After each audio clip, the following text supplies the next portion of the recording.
MISANE Gini Femo he ni wa jenshi Onor Onor TV. Acho me Edmond Nisa Kumkojo. Enje Oduma. Beni ojenshi en odwamoji obacho mokoni ko eche. Oh, da bida. Nka to mo class 6. Aba bio ni mi no to chon me ne ba ke doctor, me ne ba ke engineer, me ne ba ke ne. Keji at that time ni mo ko ke ba ke shi wa chon baba. Ikole ba fu, ba ke school po ya don. It starts keje wo gbe ki ba shi mo ba da o mo mi meji wo ba bes.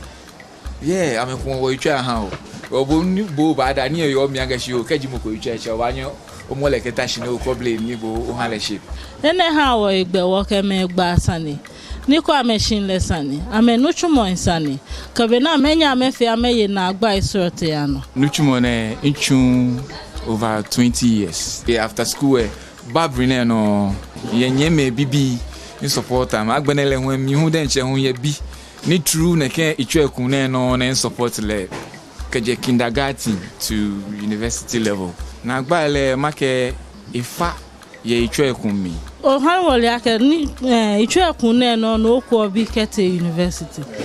Ewo ben no koyem afios. Oh, shika emi wa nuchumo na important as itwekun as an African and Ghanaian per se. Ewa constantly men ye men nyane men na ye US, Europe babrine no na atwo.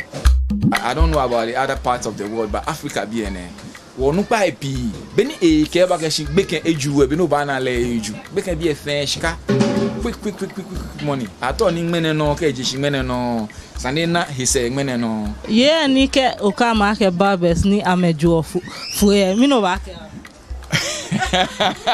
Afoley Laryea.